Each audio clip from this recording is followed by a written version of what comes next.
Call the meeting to order. I'd like to ask Mr. Edison to please lead us in our prayer and pledge. Father, we thank you, Lord, for another day that you've given us. And thank you, most of all, Lord, for Jesus and the Holy Spirit that you've given us as well. Lord, we just ask for your wisdom and guidance throughout this day, and that everything that we say will be in the best interest of our kids and our staff and our students, and that everything that you find pleasing to you. We ask all these things in Christ's name. Amen. Amen.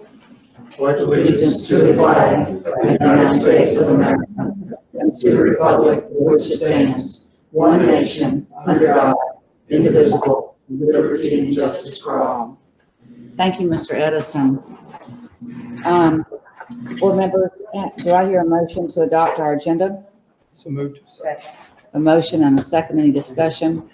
Madam Chair? Yes. I have one change. Okay. On page 4, Mhm. D4, please delete that. Dr. Hall has pulled that for revisions. D for the 2021 contract with Kim Carpenter Herring. Okay. Thank you very much. Thank you Might for, not be able to hear me. D4. got The it. contract. Okay. Thank you. Thank you very much. And we do have a motion and a second. All in favor? Any opposed? Motion passes. We would like to welcome Mr. Asbel. He's here remotely today, and he is with us and has been with us through our expulsion. And I would like to welcome everyone here. We have a great group, and thank you for all being here. At this time, would anybody like to address the board for public comment? Randy, Please. please come up to our podium. I'd love to. And you can introduce yourself to all that do not know. And No way. I don't know why I'm so nervous, because I know most of the people in here, but I just am. This is something that I've never done before, actually. My name is Brandy Horn. I'm a parent of 5 kids who've all gone to Chiefland High School. With some people in this room, my kids have gone to school with them.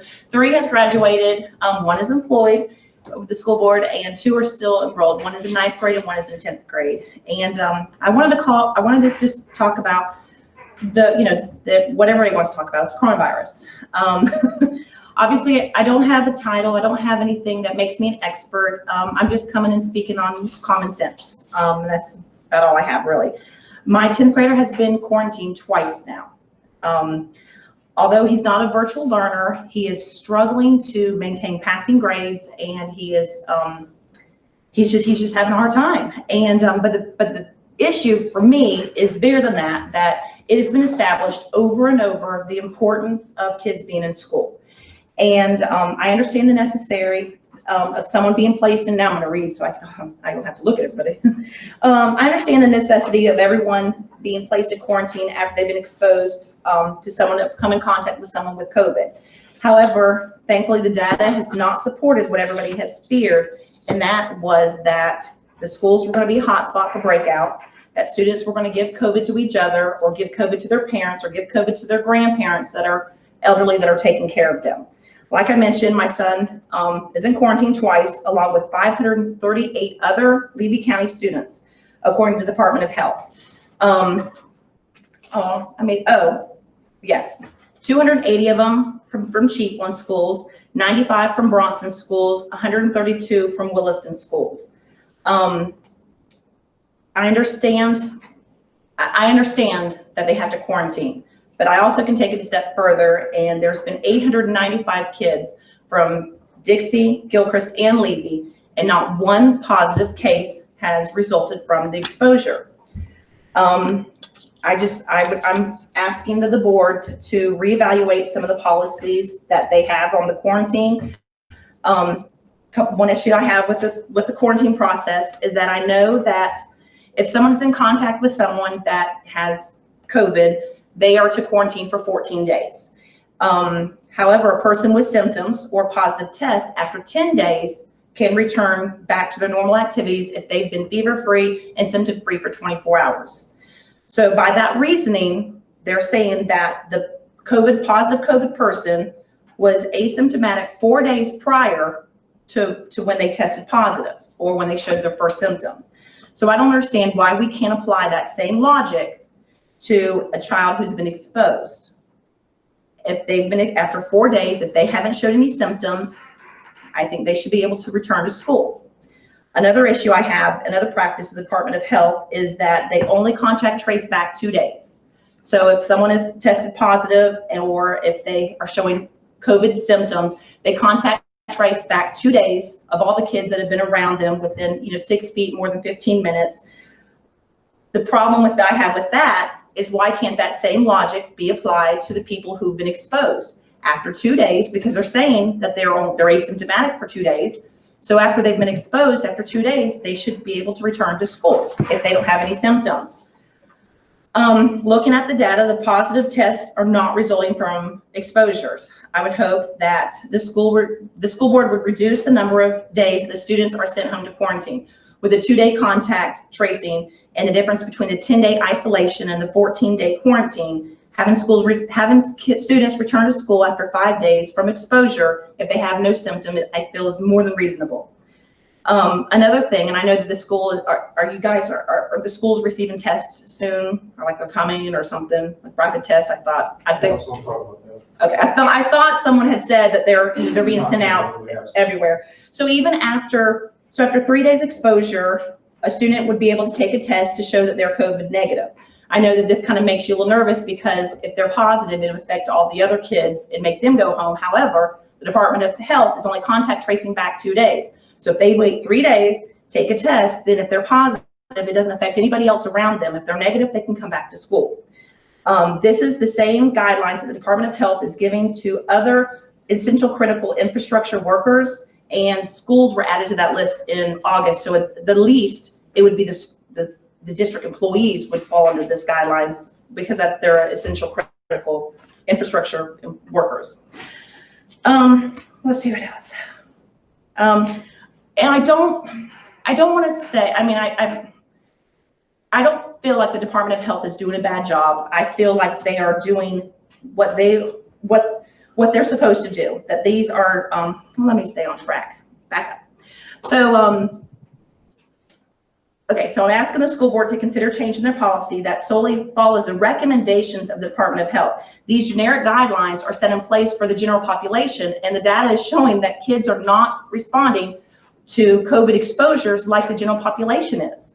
And so, I mean, it's been 9 weeks. We've done the 14-day quarantine, and out of 800 and whatever kids, 95 kids, there hasn't been any positive cases. Something else I feel like would be beneficial to the students and helping them remain in the classroom is if the school board would give the authority to each principal to measure the distance in the case of an exposure. This way, the accountability and the responsibility is with the same person, so that the health department would not have the potential to say, hey, I'm sorry, your child has to go home. It's the school's responsibility to make sure that they are providing social distancing at school. Or the school would say, hey, I'm sorry, your kid has to go home. It's the health department's responsibility to measure in case of an exposure. The district that has given that authority to their principal has experienced a reduced amount of contacts being sent home for exposure. So, and also I wonder about the data that's coming out. For example, there's 280 contacts for Chiefland, and there's 1,269 students. Williston has 2,194 students, and there's 132 contacts. What is being done,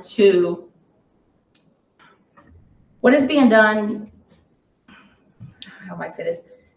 Because it's such a, who is holding people accountable? So what's happening is someone looking at this and saying, hey, this school is doing far better than these schools. Who's going back and saying, I know we have the seating charts, but let me take it a step further and go into the classroom and see, hey, these desks, there is room. You can spread out.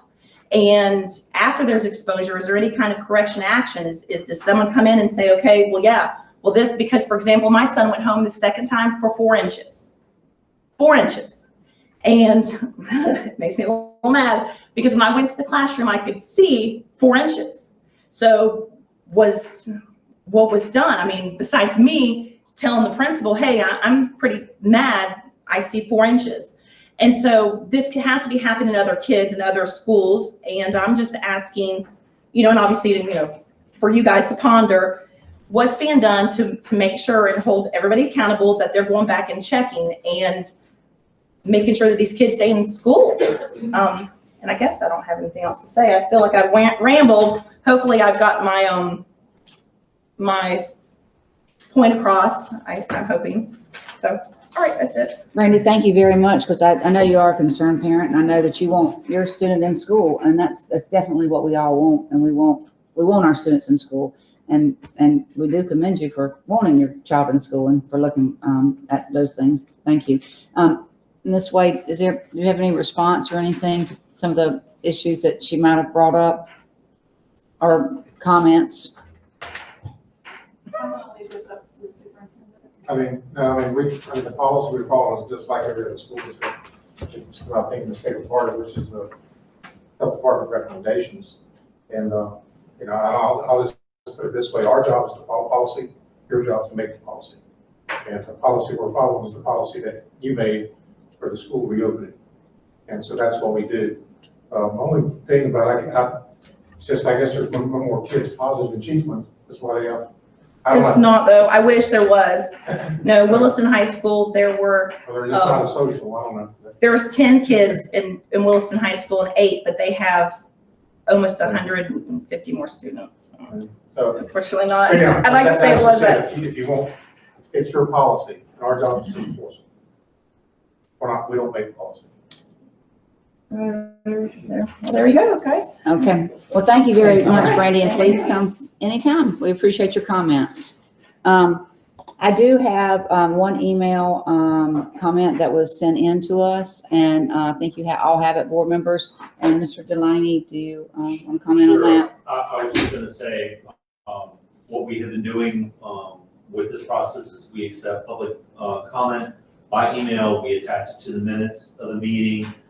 This is an email from Sherry Rice, who was talking about her concerns for her student, lack of mandatory mask policy, requests for temperature checks during the school day, and requests for more social distancing during the school day on transportation and at after-school events. So kind of the other side, maybe of some of the issues that we just heard about. And that'll also be a part of the minutes of the meeting. Thank you very much, Mr. Delaney. Item D, our Disability Awareness Week. Dr. Hall.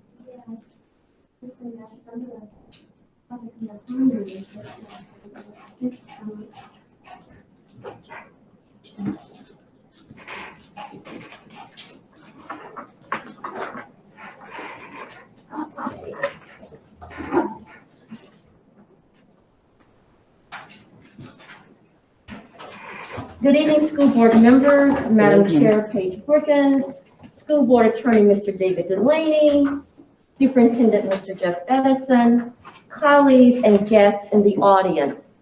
It always gives me great pleasure to stand before you each year as we celebrate Disability History and Awareness Weeks. One of the activities that have been popular for several years is our daily trivia question that goes out to all of our staff on a daily basis for the 10-day window. And the first person who responds with the correct answer receives a $25 voucher that can be used to purchase classroom supplies. And it's really amazing to see the number of participants that we have. They go out different times of the day and take in consideration school starting time as well as ending time. So it's never the same time. And you'll be surprised the number of our gen ed teachers who are really participating in this Disability Awareness Week. So we've been doing this for about 7 years. So it's very popular, giving a little something to our teachers because so many times they're spending lots of money out of their personal account to make sure that our students have what they need. So moving on, let's see.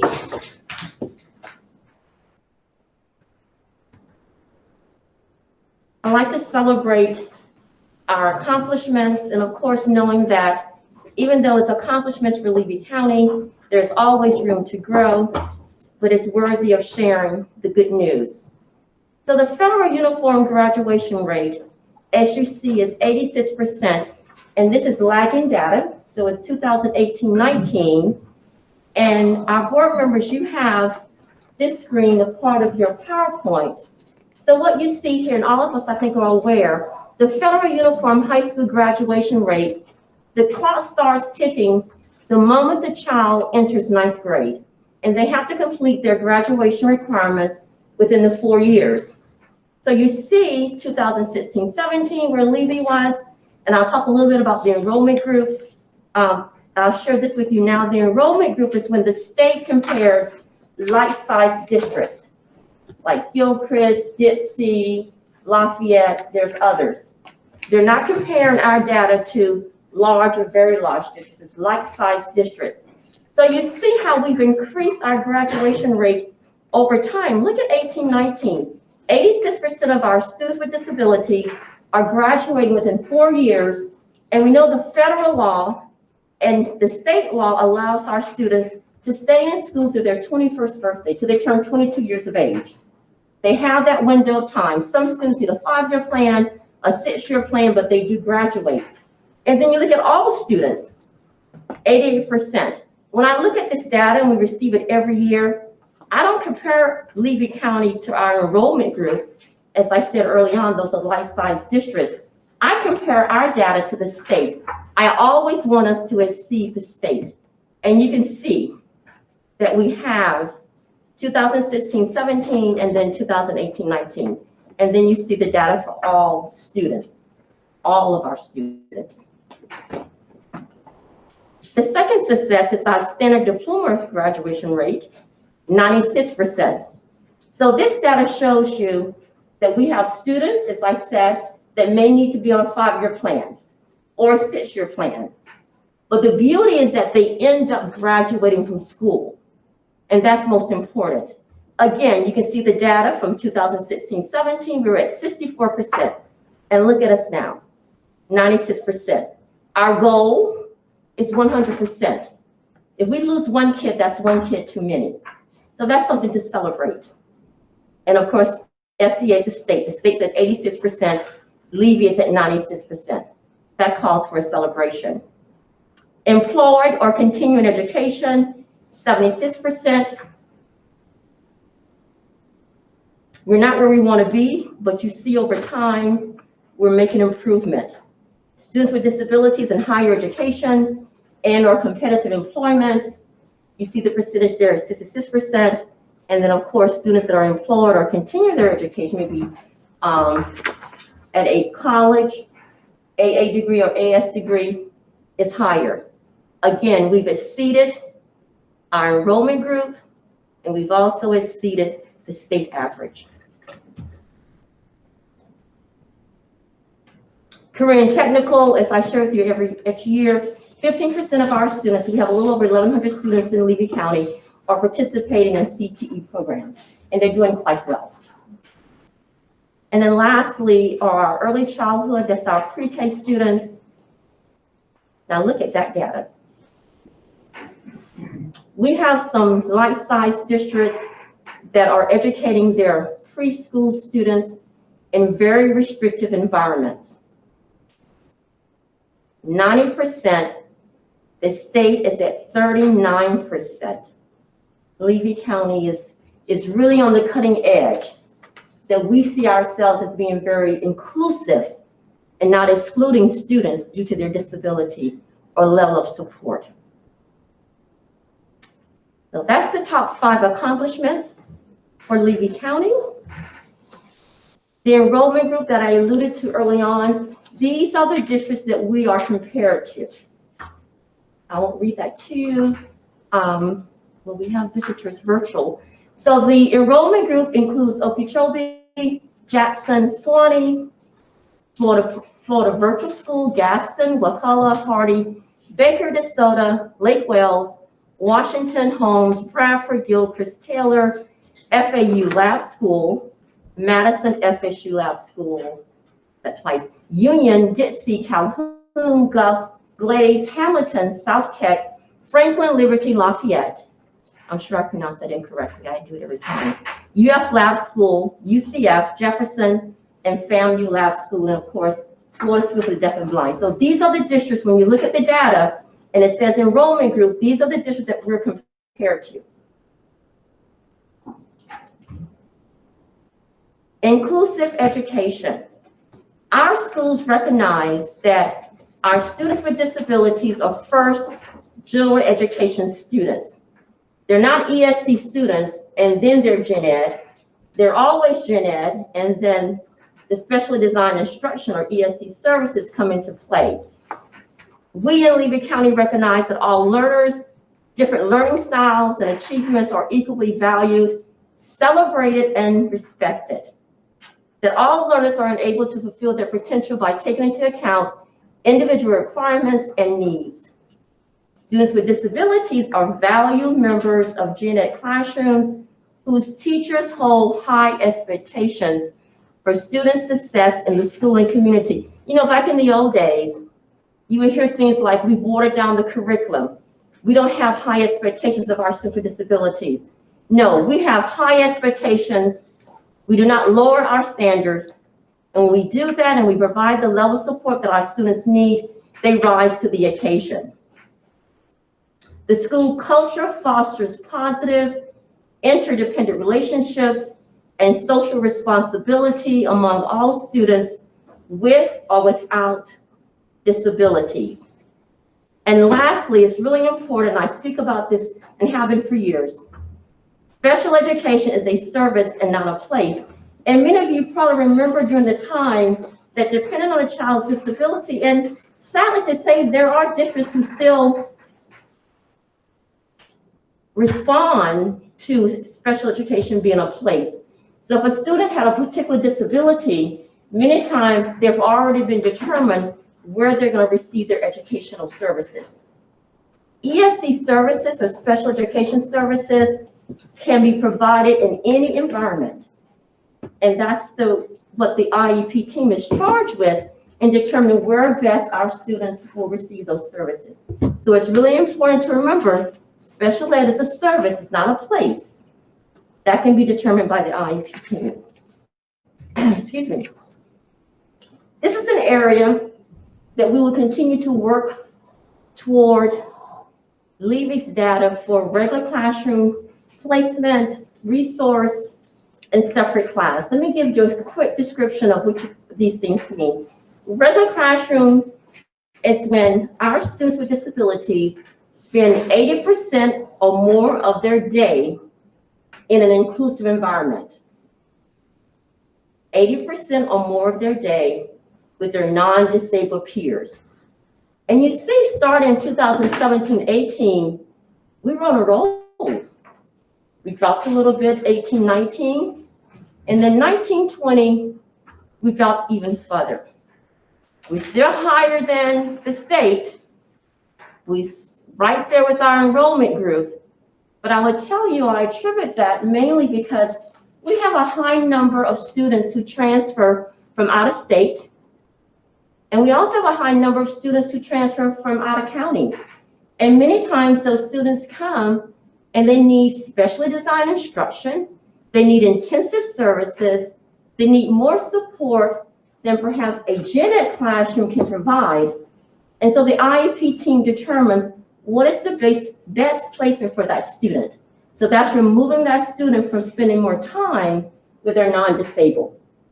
Well, we're working toward that. The goal for the state, and it has been for 2 years, and it's going to continue for the next 3 years, is 85%. Well, I'm of the opinion 85% is wonderful, but until the state gets where they want us to be, no harm should be done to districts if we fall below the 85%. And thus far, no harm has been done because there are lots of districts in the state of Florida who's nowhere near 85%. At least Levy, we've shown what we can do for kiddos, but sometimes there are students who need more support and they do require a different environment. Yes. Yeah, what you said at the end, that was what I was going to touch on. I hate putting a number to it. 85% when we talk about a wide variety of disabilities, just to say the goal is to be in the general education And this classroom. is top down. This is from the Office of Special Ed in Washington, D.C. They set the standard for states, and of course, states set the standard for districts. So it's top down. They don't want us to lose sight that we're not going to discriminate against students because of their disability, but that we're going to give them a fair chance. But again, the IEP team, no individual person decides on placement for students. That's all decided by a team, including the parent. Resource room are students that are spending between 40% and 80%. So these kids may come and go. They may go to a resource room with their disabled peers for English language arts, reading, math, and then they go out for their other courses. But that's 40 to 80% is resource. As you see, we're at 10%. We were much lower than that, but see, that offsets that regular class placement because some of the students, again, need some additional support. They need specially designed instruction that can only be provided by a certified ESE teacher. And then separate class are students that are spending less than 40% with their non-disabled. Our percentage is low. It's been consistent across the board, as you can see. It's lower than the state, which is a good thing. But again, it's really important that our district know that, again, we know that ESE is a service, not a place. We do not discriminate. We provide the service to students in the best educational environment that we can. Questions or comments thus far? Mr. Aswell, do you have any comments or questions? No, ma'am, I'm good. I'm just listening to Dr. Hall. I think all this sounds great. Okay. Thank you. Okay, so I'm going to show you this particular clip is about 15 minutes. I'm going to show you 2 minutes and 35 seconds. And I'm asking my friend Morgan to time it. So I'm going to turn it off at that point in time. So listen closely. It's titled, Under the Table, The Importance of Presuming Competence.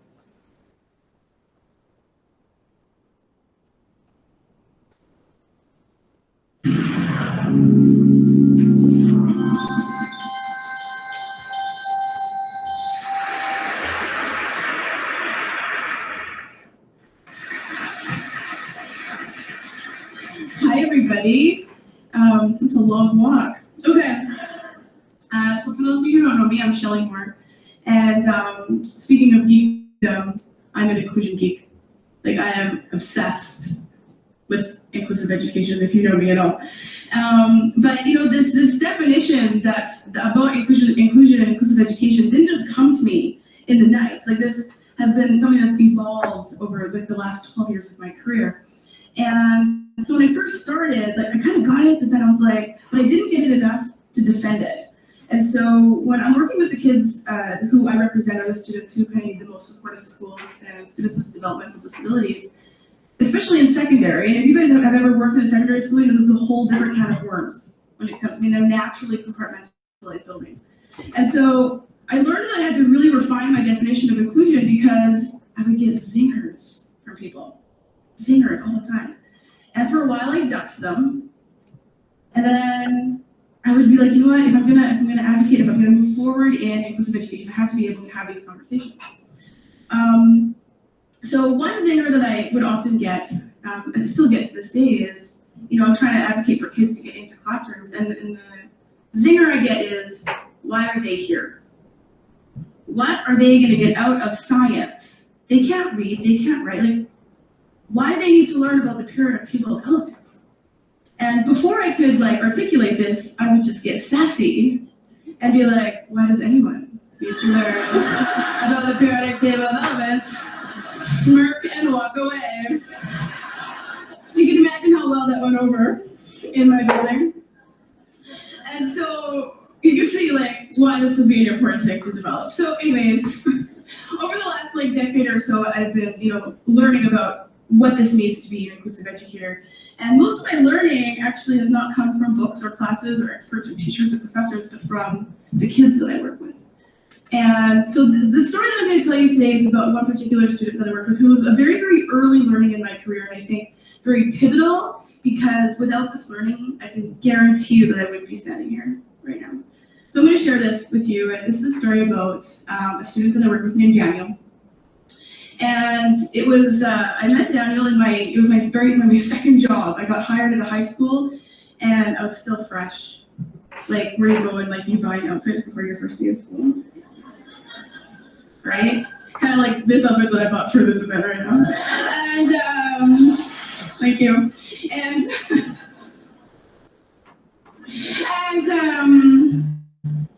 And so, you know, I'm a little bit nervous when I'm showing up, and my nerves were quickly relieved when I walked in and was like so welcomed by this group of kids and staff. And so the job that I got was working with a caseload of about 15 students with developmental disabilities.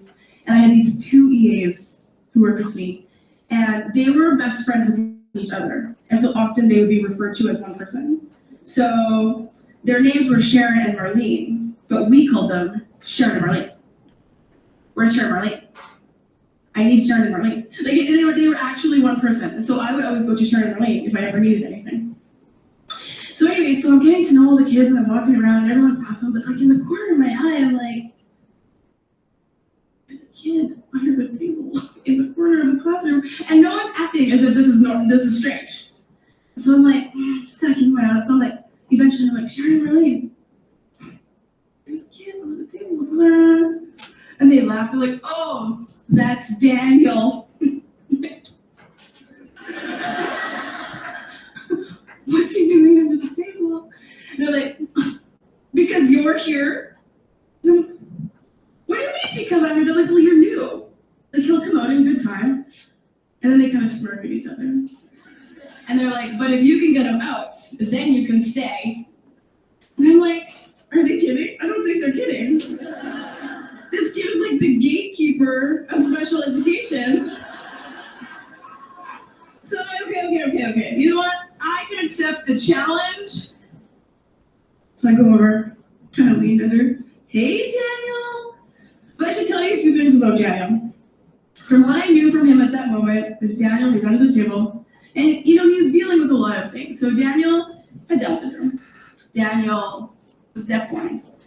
Daniel had autism. Daniel also had a bin filled with about 300 newspaper flyers, and he also had a giant red dictionary. And so I'm seeing him, and this is all I know about him, right? So I'm just like, okay, so he did have some residual sight and hearing, but to get him to choose to look or hear me was the hard part. So you had to be flashy. All right, so I'm gonna stop it there. And what I'm gonna ask you to do, Shelley, the teacher, goes on to talk about Daniel and her encounter and how it really changed her mindset. Because she really had a fixed mindset about our students with disabilities. And if you see 2 students, you've seen 2 different students with unique needs. And so I encourage you can just Google that. I can send it to you so you have it in your inbox.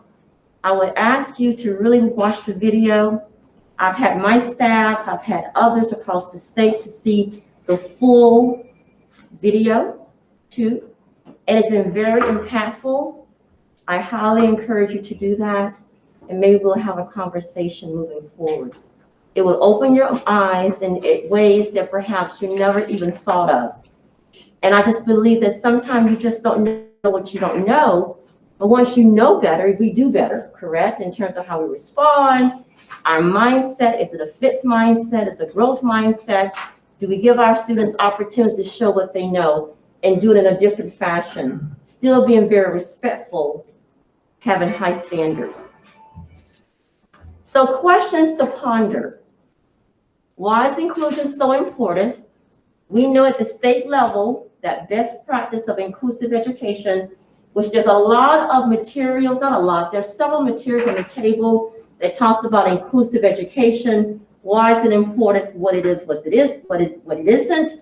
There's also a card, first person language. You hear students and adults say, students with autism. In the old days, we would say that autistic student. That's very disrespectful. We don't use that language any longer. A student who's blind, that's a no-no. Student who has a visual impairment.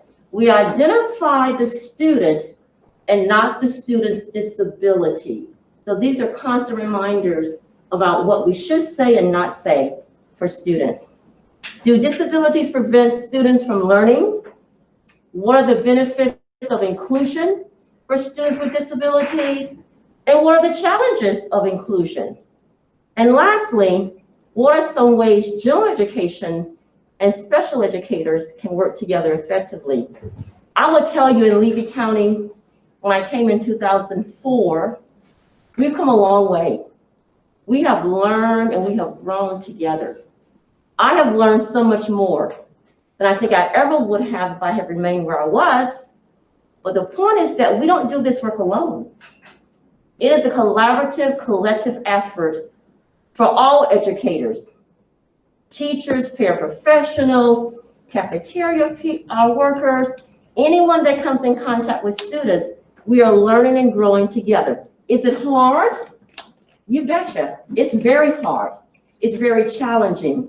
But what we do for students, and you reap the benefits when you see your students in the communities, and you remember them when they were 5, now they're 25, and how they've come so far. But I can't stress the importance of having high expectations for our students. Never underestimate what they can and cannot do. So we're going to close this evening with our resolution that you have a copy of. All of our board members have a copy of our resolution. We just need to have it signed by our Madam Chair and Mr. Edison, our superintendent. And it reads as follows. Whereas the first 2 weeks of October have been designated Disability History and Awareness Weeks by the Florida State Legislature. Whereas since 1975, students with disabilities have been educated in Levy County Public School System with the passing of Public Law 94-142, and that was by Congress. Whereas the School Board of Levy County has over 800 teachers, administrators, paraeducators, contracted staff, and support staff committed to providing quality educational services to students with disabilities. Whereas exceptional student education offers students with disabilities experience and opportunities that will enable individuals to obtain post-secondary education, enter the workforce, and contribute to their communities. This is what we want for all of our students, every one of them. Whereas School Board of Levy County has approximately 1,200 students identified with special needs to receive a quality education in the LRE, the least restrictive environment. Whereas the School Board of Levy County supports the goal of disability history and awareness education and will continue to facilitate supportive environments for all students, better treatment of individuals with disabilities, and increase attention to preventing the bullying or harassment of students with disabilities. Therefore, be it resolved that the School Board of Levy County does hereby proclaim the first 2 weeks of October as Disability History and Awareness Weeks.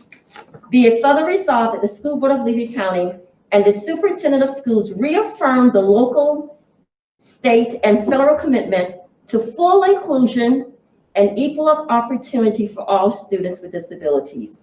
Passed and adopted this day of October 2020, Ms. Brookins and Mr. Edison's signature.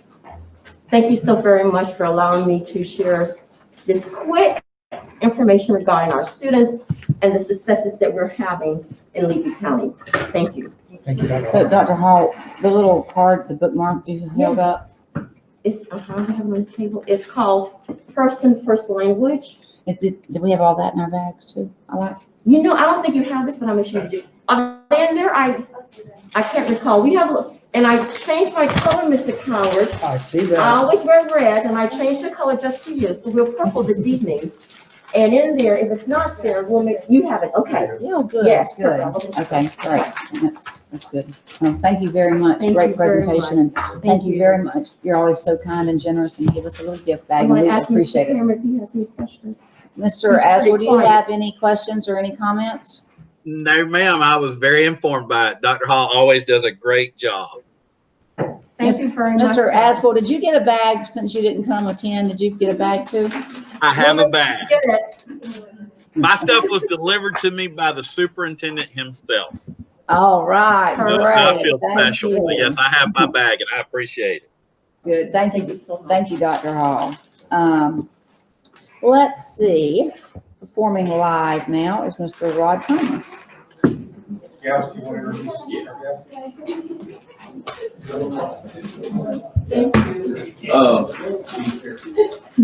Once again, thank you for an opportunity to speak with you, board members. I'm Curtis Gauss. I'm the new principal at Bronson Middle High, and I'm happy to be here. I know a lot of you don't necessarily know me, but one thing that you will find that I've always taken an opportunity to brag on my staff and my school. A couple things when I first started, Mr. Miller, come on up here, you too. And I talked about the school's PBIS program, and he was explaining what they had done in the past and those kind of things. And we were in the process of getting some new signage around school and those kind of things. And in our conversation, I said, wouldn't that be great to have on a T-shirt for the staff to wear? And he said, well, as luck would have it, he had talked to Mr. Thomas, who's our one of the staff members in our Focus and LLA program, has students very similar to the student that we had today. And he has kind of developed a program. And one thing that you will learn about me is when my staff has a good idea, I get out of their way. That's the best thing. That's the best thing to do. So I'm going to introduce Mr. Thomas. Let him talk about what he did with the kids. And before you leave, if you give him your shirt size, we'll make sure that you get a Bronson T-shirt that you can wear in your local communities. Thank you. Thank you. It'll make them all look better. First off, thank y'all, all of y'all, for allowing me to be here today. I think most everybody here know me. If you don't, as they said, I'm Rod Thomas. A lot of people call me Coach Rod. You probably see me screaming up and down the basketball court. I want to say a couple of things too, because of the fact that when I was watching that video and listening to Dr. Hall, a few years ago, I was actually, before I decided to do all of this, like some of y'all, I would have never thought I would ever do anything in the school system because I said I would not deal with some things. And Mr. Weber asked me, when I became a sub first, asked me to come over to the academy when it's at on the other campus, and asked me they had no math teacher, and asked me if I would come and do the 8th grade algebra class. So I thought, sure. Right. So I started over there dealing with the kids. One of the things that I noticed, if anybody does also know anything about me, I'm a very, very passionate person. I listen very well. Some people used to tell me I talk too much. Well, now I do talk too much, but I would just watch you and listen and listen and listen. So I did that with the kids a lot, because in order for me to do anything with the kids, I had to listen to what they was about. So it took about a week, and the kids kind of fell in love with me. And they would say, Coach, you're different. And I say, what do you mean, guy? Or what you mean, girl? And they go, you treat us different. I say, well, I don't understand. How am I supposed to treat you? I said, you're kids, right? It was like, well, yeah, but we're over here. I said, okay, so you're kids and you're here to learn, right? Yeah, but you don't treat us like some people. I said, well, I'm not everybody, for one. So I came over to the Bronson campus, decided to take a full-time position over there because I seen something that was happening. And they thought, well, maybe you should come over here, you coach, and do this and that. If you also know me, you also know that I run a company and it has several businesses in it. One of them is designing shirts and signs. So long story short, last year I was talking to Mr. Miller because I had got to know the kids, was talking to the kids, and there's one thing they felt left out. They was like, man, we don't ever get to do anything. So we talked about some other extracurricular things. And I said, well, what if we had some kind of a lab? I know these kids can't have certain things, but they can have a garden or something. So we was just talking. So again, as Mr. Goss was saying, that this year there were some things in place. And just as soon as I go to Miller and I say, so Miller, did you? He goes, I already got it planned. I was like, okay. He goes, you do shirts, right? I said, yes. I have a commercial machine. I don't have the Cricut like most people do, but I have a commercial machine. I was like, yeah, we do shirts. He goes, so what do you think about the kids doing faculty shirts? And you just running it. I said, I think that would be a great idea. I think the kids would love it. So we did. I took all of my equipment. One of the classes, we combined the classes as accordingly. And I took my equipment that was specifically for that, the simplest machine, not the heat, not the, you know, I got several machines. So I brought the simplest machine, which is like the Cricut, but it's bigger, brought it up here, everything else. And so I introduced the kids to it, introduced them to the software. And I said, so what we're going to do is, you know, thanks to Mr. Miller, we're going to design some shirts. I'm going to teach you just what I do when I sit down at this computer, design this right here, and teach you how to do this. And I'm going to let every one of y'all have something to do. So we did that. It took us a couple of weeks to do it, but that is what we did. He came up with what they wanted on the shirts, and I just brought the design forth and with the kids. And I let them do it. And what we would do is we would take a lot of our time. If they was finished their work or they was progressing like they were supposed to, I'd say, hey, I'm going next door. So I go next door, or we'd take a certain period that was whether it was their, what we call it a motivational period. And we'd bring them over there, and I would set each one's differently. And we got one kid that did all of the pressing. He did all of the press work. So he laid out all of the work, the design. I showed him how to do it, where to do it. And I sat back and I said, go ahead. It didn't matter to me if it came out Cricut, right? Because I felt like, well, these kids are doing their best, and they're giving, you know, and they're doing something that they was enjoying. So this is what we came up with. And again, I told you I like to talk now. I didn't talk back in the days that people know me. So. But this was the eagle that was on front. And then there's a motto that Bronson has that it go by, and this was the back. You want to read that to him since you had me do all the talking? I can. It just says Eagle Pride, and that's become our PBIS signage around the campus. Everywhere you go, you'll see that on the campus, and those just encapsulate the values that we want to instill in our students at Bronson. And it is excellence, ambition, goals, leadership, enthusiasm, perseverance, respect, integrity, dignity, and equality. We want that to be part of the citizenship and part of the positive behavior program that we have working there at the school in general. However, the alternative school is a little bit different in that sometimes alternative students are overlooked. Sometimes they do have behavior problems, and they do act in ways sometimes that is not good for the group. However, the motto in that room that we have is that there is no kid who is a throwaway kid. There's no throwaway kids, and they can learn skills, and they can learn various academic things in a different setting. And so what our goal is there is to work back towards reintegration through behavior modification and through academic success. We want those students to be able to transition from that setting back into the what we would say the regular population. And thus far, we have been extraordinarily successful. In the last year, we have reintegrated 5 to 6 students that have not only gone back into the general population, but academically they're successful. Behavior-wise, they're progressing. It is a task every day to keep up with them and to make sure that they're going in the right direction. But they are being successful as students. They're not throwaways. We don't see them as throwaways. We know that you don't see them as throwaways. And so we're appreciative of the task that we have right there to grow our kids. So again, I'll just close with saying it's been a really good experience. Also, if you know me, you know I love kids. So especially if you see me coaching, I don't like when officials don't listen to me and my kids are getting in trouble. So, but most coaches don't. So it's been a pleasure to be able to help these kids. And as Dr. Hall was saying, to learn the differences in different types of kids. And that's one of the biggest things that I've learned. It was kind of like I was interviewed with DJ before, and it was asked, why do I like it? And I said, well, it has taught me so much about different cultures and everything. I can go to anything and enjoy it. So being in this experience with these kids has taught me so much with different kids, different behaviors. I was mentioning the one kid in the video, and I'm thinking to myself, like, yeah, I know this kid, you know, and it almost felt this kid did things for me this year, even with this, he doesn't take pictures. He will not take pictures for anyone. He took pictures for us. So, and I felt accomplished that maybe I done something positive. So I thank y'all. I thank Mr. Giles, Mr. Miller for making everything happen, and y'all for letting me be a part of it.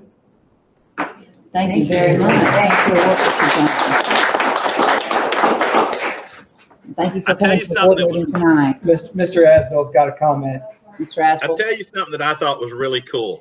We had a football game where the entire staff was wearing those shirts. And I'm going to go ahead and admit it right now. I wasn't paying as close attention as I could have, but the woman I'm married to saw them. She loved them. She thinks it's great. And she's like, man, you ought to talk to Coach Rod. Need to get him up there at school board and say the good things.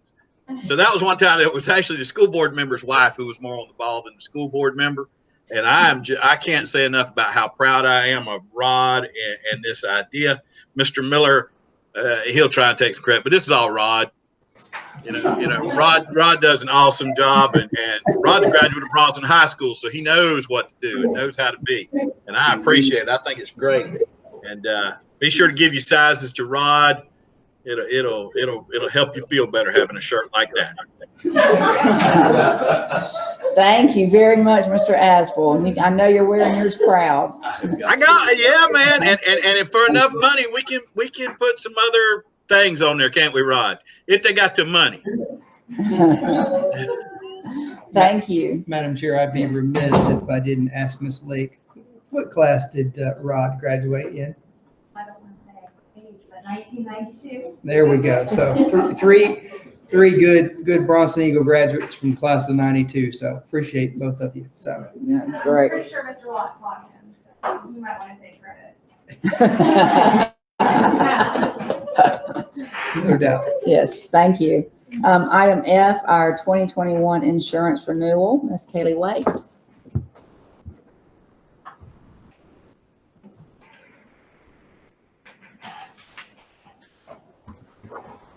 I always have to come up after a really good presentation. I don't know how you're supposed to follow that up. That really stinks. I'm gonna need to change that up. Sorry. Thank you. So I do have some good news for a change. How about that? We love good news. All right, so we're gonna start off with everything and then we'll end with the health insurance. So this is the second year in a row. Most of our insurance has no insurance increase or rate increase, which doesn't happen very often.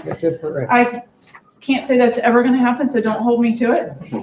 But the recommendation is with Aflac Cancer and Accident Plans, no rate increases or plan changes for 2021. Continue with Humana Dental and Vision, no rate increases or changes to the benefits for 2021. One America, which is our long-term disability plan, no rate increases or changes for 2021. Our American Public Life, which is hospital indemnity plan, is no rate increases or changes for 2021. Our basic life and voluntary life insurance through Sun Life, no rate increases or changes. I will just put in one notation here. Sometimes people get confused. There's not rate increases across the board. However, when you hit a magical number like 50, 55, 60, it's an automatic increase. So, but there's not the base increase, which is really good. Then the healthcare and dependent care reimbursement, no rate increases or changes for 2021. So if I can get approval on that first, and then we'll go into the health insurance. Move approval as presented by Ms. Wade. Second. I have a motion and a second. Is there any discussion? All those in favor? Aye. Any opposed? Motion passes. Thank you. So the health insurance, at the bottom of the page, I did want to show you the yearly increases that we've had. If you remember in 2014, I believe the rate increase that was suggested was starting off at 28%. That's when we decided to go self-insured and open the wellness center. So in 2017, we had a 3% increase. In 2018, we had a 5.9. And then it's gone down a little bit. 2019 was 2.8. Last year was 2.74. And the recommendation for this year is 2.74. which is pretty good. I'm pleased with that. I was a little worried. We've had some large claims this year, but we have a good balance in our self-insurance fund. And so the recommendation is to continue with Florida Blue. They are going to provide us the $25,000 wellness money to the district that we can do what we see fit.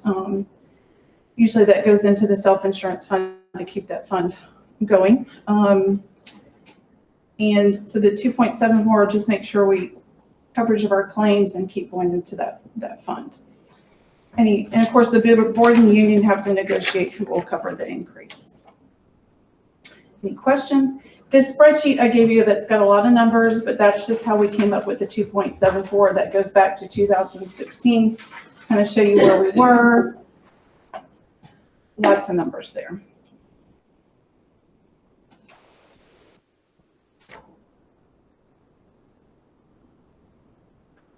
Considering all that's going on, I don't think that increase is too bad. No, I agree with you. Considering COVID, I don't know what other districts are facing, but I can only imagine with the cost, it's probably going to be a lot more than that. Well, I think considering COVID, and then, you know, the strange thing that's going on, and people forget this, people still get regular sick. Mm-hmm. You have that going on. And then if you look at a national trend, that 2%, two some odd percent, that's not bad. And that's a whole lot better than it's been in the past. Right. I'll be quiet now. No, thank you, Kim. Well, maybe. Right.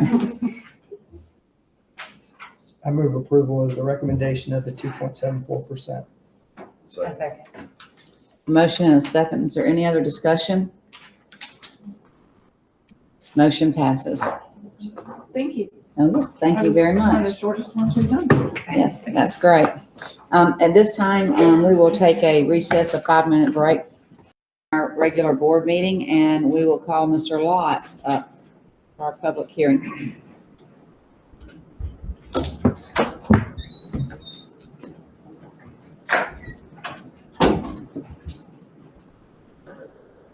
Good evening. Good evening. Okay, I have two batches of, two groups of board policies, potential board policies. The first group, which is 3.06, which begins with safe and secure schools and ends with background screening for contractors, 8.20. That group are the policies that we've already previously reviewed. They have been advertised for the required amount of time. We did make one edit, I think after the first week, but generally they have remained the same as what when we first introduced them. So at this time, I'd ask if you have any questions about any of those policies or any suggested changes that you want to those policies. I haven't been asked anything about, have y'all heard from the county office about any of that? Any comments, board members, on the changes on our policy? So if there are no changes or questions, then at this time we would ask you to adopt these new policies. Again, these are all primarily around E-Verify. I just want to remind you that those are changes in federal laws which applied to the majority. I think almost all of them, except for maybe safe and secure schools. They were all revolved around changes in federal policy, E-Verify. Do I hear a motion to approve? Move to approve items under G. You can list those individually for the record. Second. Second. I have a motion and a second. Any discussion? Mr. Aswell, any discussion? No, ma'am. All in favor? Aye. Aye. Any opposed? Motion passes to adopt our policies. Okay. The next group, there are four. One of them we have not given a number to yet. The first one is 4.06. It came from DFECT. And basically, it's, if you look at our policy, and because I'm not going to read this whole thing for you, but if you look at our policy, which is on the next page, our existing policy, and you see we have deleted our existing policy. And our proposal here is to replace it with this smaller, simpler policy. The things that are in our existing policy, this policy, the new policy, covers those areas. What it does a little differently, and I think that this is a smart move, is that if you look towards the bottom on the proposed policy, it refers back to the student progression plan. Instead of spelling everything out, which is constantly changing, this particular policy refers everything back to the pupil progression plan, which you guys approve every year. And as it changes, it will lead to less changes in the policy because we'll just change it in the pupil progression plan. I think it'll make it a lot cleaner, simpler, and easier for us to stay on top of some of these changes in regard to requirements for graduation. Does anybody have any questions on that one?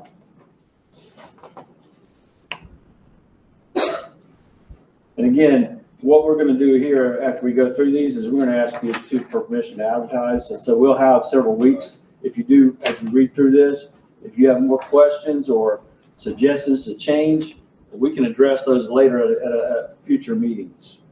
Okay?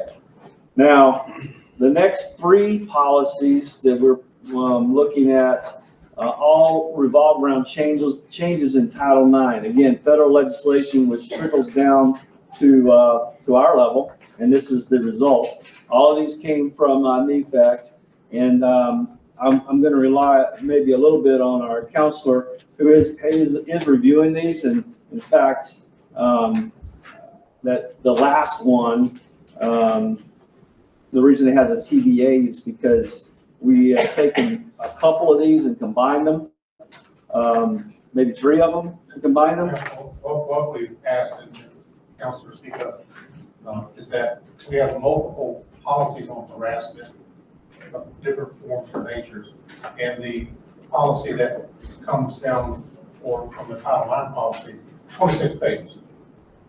And quite comprehensive. And so in other words, does the policy, the 26-page policy, encompass our other policies or what we need to do? So I'm asking him to analyze on that. That's a pretty accurate, excuse me, that's a pretty accurate summary. There were some new federal regulations that came out in the middle of August that schools have all been working to understand and get training on and comply with. And the goal is to make this more accessible so we can implement these processes easier for our staff. So that's the superintendent's suggestion. I'm seeing if we can condense this down so it's not quite so repetitive on some of the same issues. So the first one, 5.38, bullying and harassment. And I know Ms. Brookins, you had asked me previously about this particular policy and we're going to make any changes. And the changes that are in there basically are, again, come to us from NEFAC, but they do revolve around changes in language and terminology that came out of changes in Title IX. So, you know, as you look through these, there's so many changes in this, I'm not going to go through each one individually. But as you look through it, as you see things that we would need to address or need to answer, we can certainly do that. Traditionally, bullying and harassment has been one of our largest policies. I think it's about 12 pages long. And so it changes every year, just about it changes. You know, last year, I think we had to put something there, some language in there about anti-Semitic, and then this year there are even more extensive changes in regard to you know, harassment, bullying, and so forth.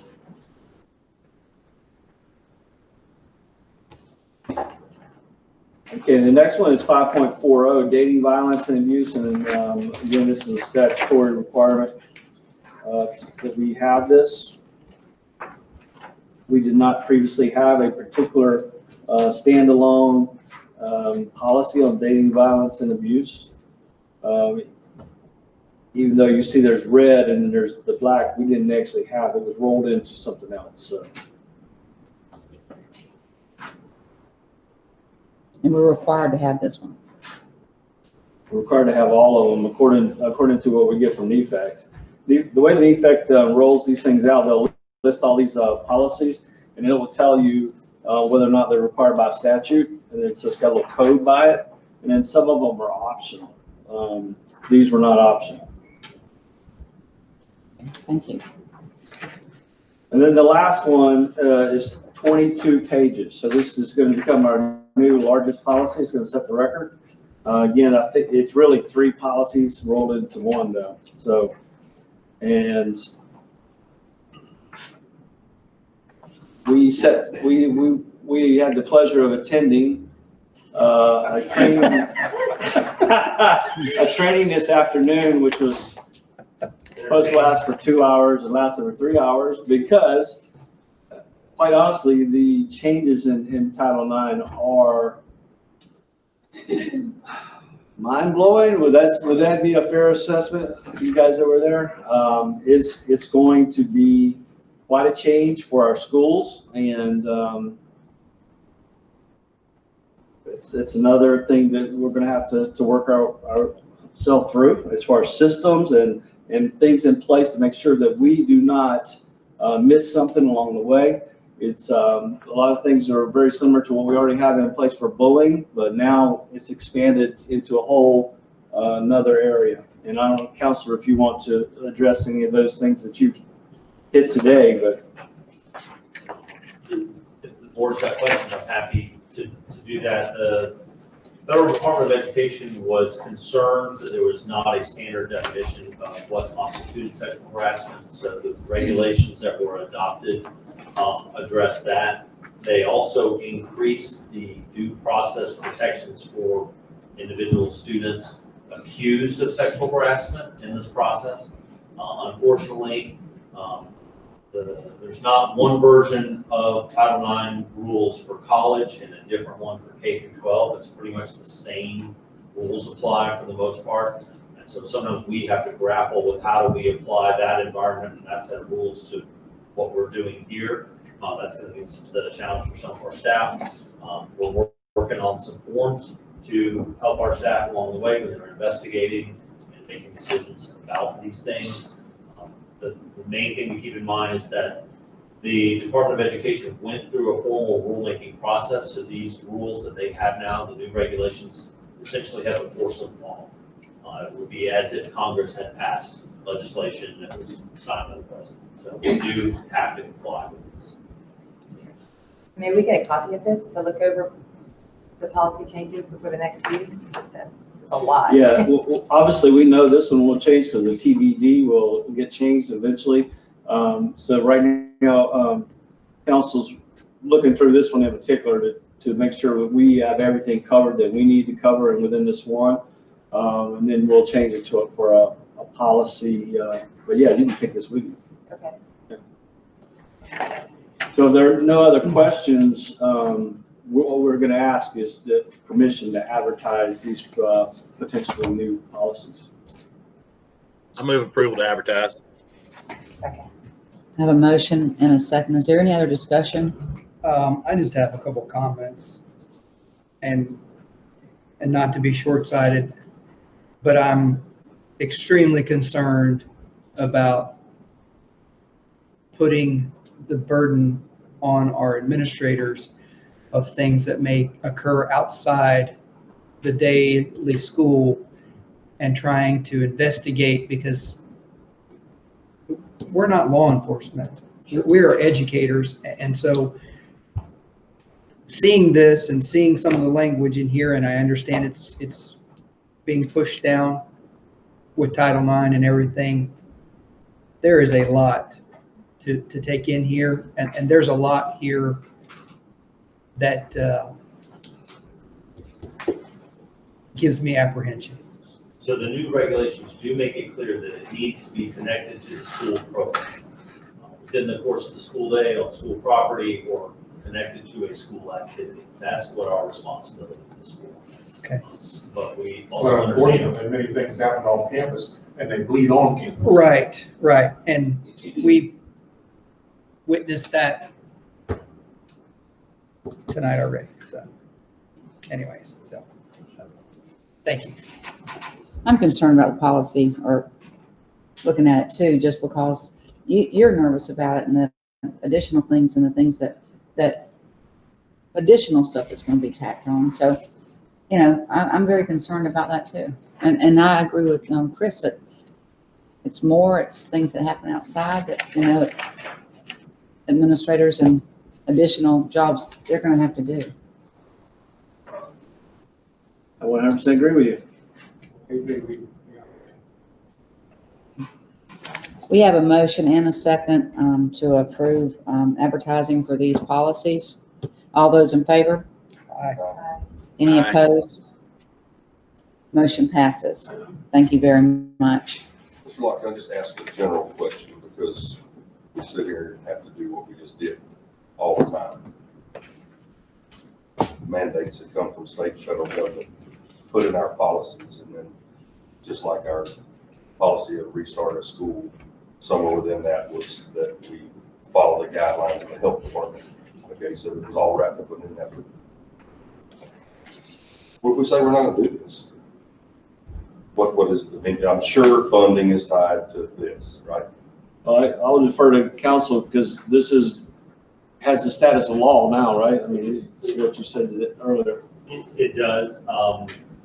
That's not the recommended course I have for you. Oh, of course not. Having some of these policies in place provides us protection, that we can say the work of our staff is directed by these policies. They have policies that they can refer to when we have complicated situations to help them work through.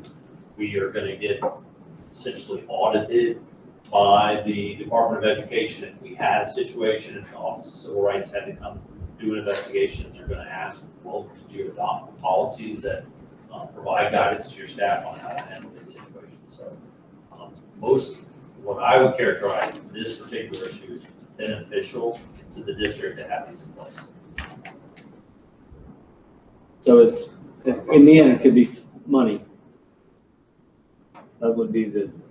Well, it could be money on a couple different ways. I mean, Yes. they can, because this is tied to anybody that receives federal dollars. Right. Okay, everybody. So in other words, if you're a private school and you take Title I dollars, they have to comply with this. So Are we on the hook to make sure that those schools abide by that? Just like we have any policy, we need to make sure that our employees are compliant. Sometimes, to Mr. Etheridge's point, the state hands down a policy to us and they write it for us. Right. And they say, that's a bullying policy. don't change a comma or a period, adopt it. That's not what's happened here with the Title IX, but they have said you need to adopt a policy that addresses this. And DFEC has done their attempt to take over 100 pages of regulations and condense them down so our folks can refer to it in real time and work through a situation. Mr. Lane, can you kind of speak to some of the litigation that was in the university realm as far as the awards and stuff? Sure. There are studies that say nationally a Title IX claim costs at least $350,000 on average in attorney's fees, the award to someone who sues their educational institution. Traditionally, colleges have been the big target for that.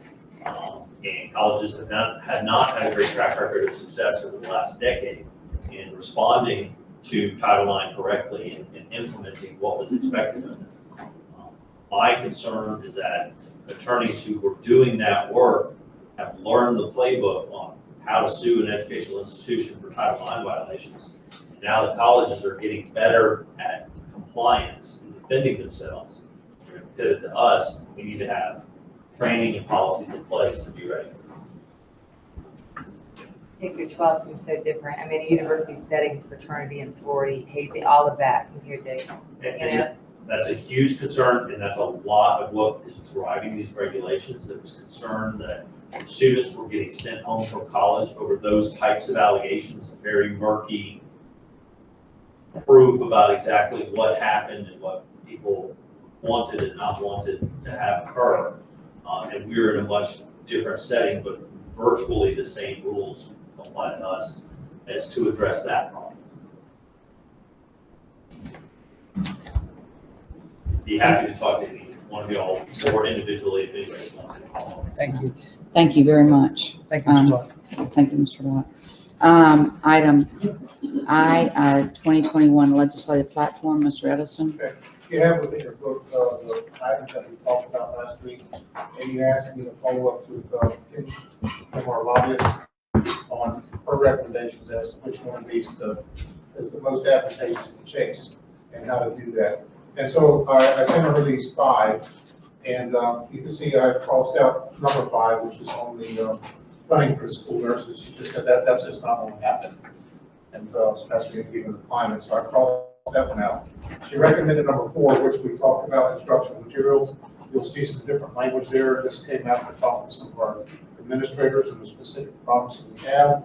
She recommends working through the Department of Education as a rulemaking authority, and we had a meeting last week, and Melissa was there, and had Jamie and had Josh and had Carol Jones with us talking about this.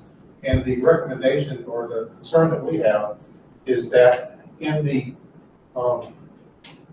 packages that we have to buy, first off, there's two main concerns. The packages really aren't, you have to buy a lot of junk to get what you want.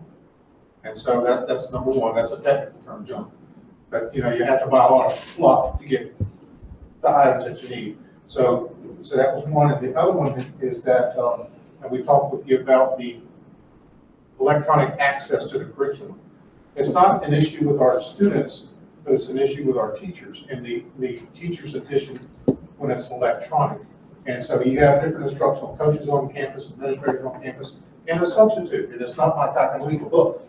So what you're asked to do are do things that really are against the law. Share your password with somebody so they can go in and get it.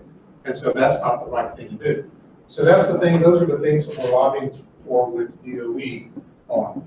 And during this conversation, I recalled another conversation that we had with Jim Hamilton. It talks about textbook allocations over history.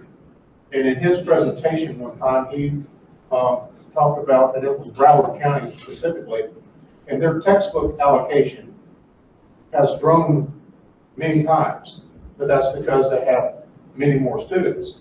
But the per capita allocation for textbooks has not grown hardly at all, and certainly has not grown pace with the cost of textbooks. And so we talked with Kim about that, and I said, so in other words, I got the right tree, but right now is not the time to bark at it. She said, you're right about that, but we still need to let them know about it, and that might be an item to take up in the future. Because that's not just a Lee County thing, that's a statewide thing. Because I can promise you the textbooks have increased, at least 50% more now than what they used to be 10 years ago, but our allocations are not.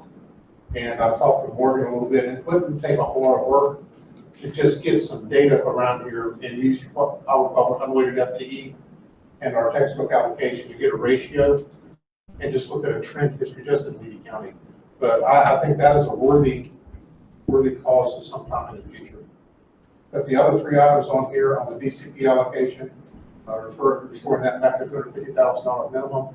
And of course, the Chief of Middle School project, both the project itself and reducing the millage down to 175. Digital classroom program plan. I always forget the P. I know it's digital classroom. But those are dollars that we get, if we're going to go 1-to-1 or whatever we have to do, we don't have the extra millage rate that some other districts have. We don't have that. So, but those are dollars that we use to keep up our infrastructure and keep up the programs for our kids. So the ask here today is to, at least, what you have done, this is your plan, your platform. And so what you've asked to do is try to focus on 3. So 1, 2, and 3 would be the 3 that's recommended by Kim.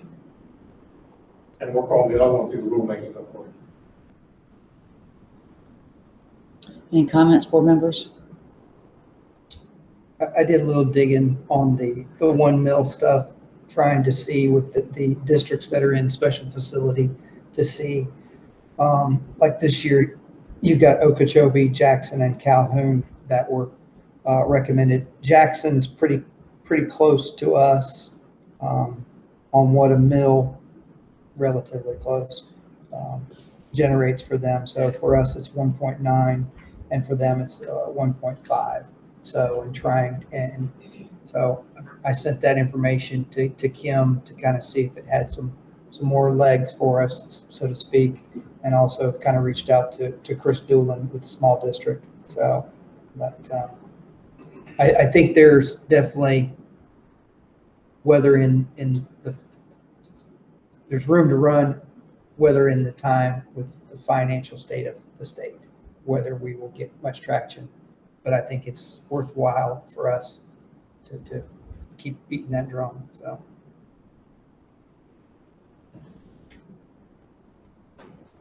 Cameron, do you have any comments? I think we definitely need to, well, all four that are on my list, the top four, are all very important things to me. I think that I think we really need to push for all four of those. I don't know how you cut one out.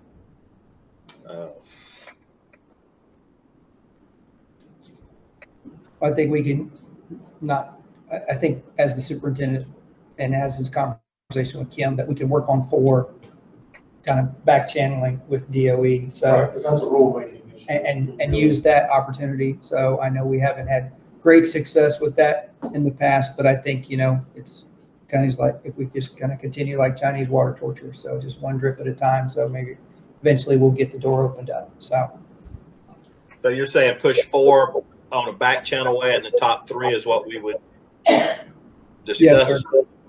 Okay. Yes. Yes, sir. That may be the best way to go on that, like you say.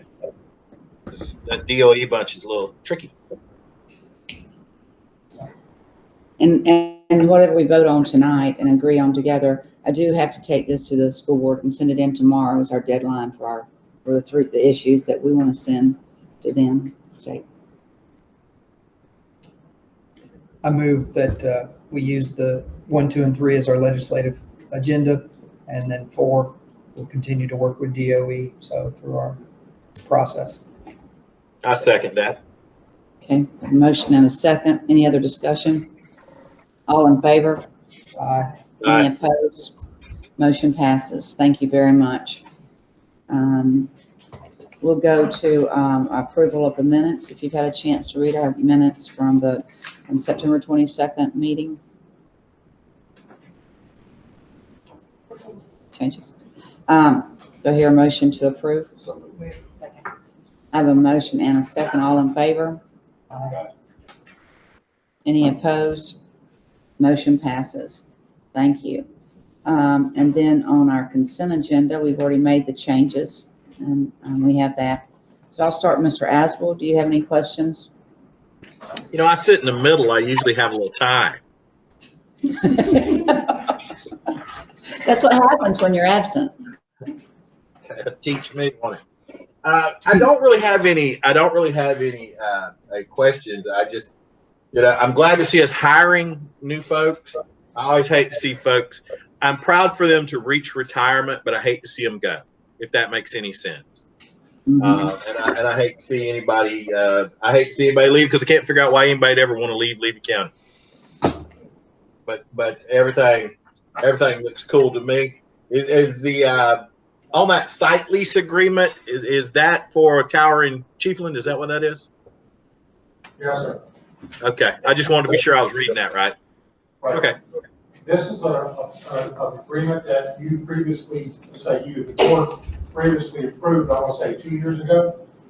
Yes, sir. But through the permitting and everything else, it became out of date. So this is the exact same agreement that you approved then, and we just have to approve it again. And that tower got moved, didn't it? The tower that got moved? I'll let John answer that question. He's a little more colorful with it. I didn't mean to open a can of worms. It is scheduled to come down at the end of this month. Yeah, but it was also scheduled to come down last weekend. So it's been delayed, and hopefully it will get done in time for us to do the groundbreaking, and they're scheduled to begin construction on the 11th of November. So it's got to be done by then. Okay, good enough for me. That's all I got. Mr. Etheridge? Mine was about the tower, and maybe it's just me and I'm having a hard time reading this, but can you tell me what the rent amount that we're getting paid for on an annual basis is? That's like 10. Yes, it's basically, the reason for that, and Counselor, chime in here as you see fit.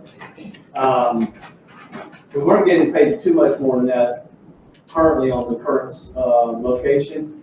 But for us to get out of this lease with T-Mobile, which was a 30-year lease, and get the tower moved, that's basically the cost of what we had to do. So basically, they're going to demo and decommission the existing tower, but in return, we're going to let them build another tower over here for the cost of that.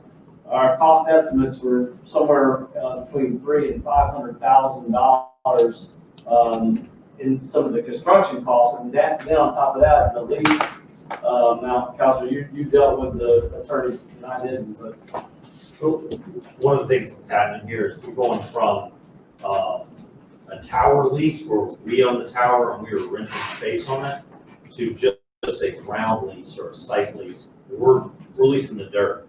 Somebody else is going to construct the tower.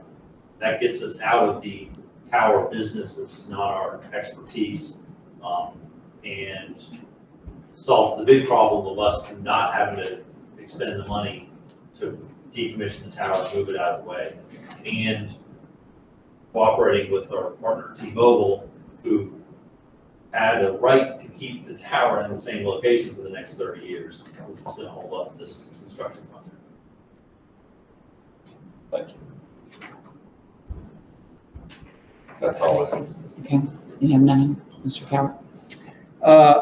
I'll echo the comments of Mr. Asbelt, so that I hate to see item 1A, number 10. Ms. Kathy McCain, who has been employed by the district since 1988 and has done many different positions through the years, and just a wonderful lady who is ingrained in that community. And I appreciate everything she's given to Cedar Key and will sorely miss her. And I was hoping that whenever I saw the original agenda that came out, that it said that the information that I had received, that she was going just to participate and to drop, but not to exit early. So, but I thank her and just very, very appreciative of everything she's done for Cedar Key and for that community and for all the students. So, my daughter included. Thank you very much.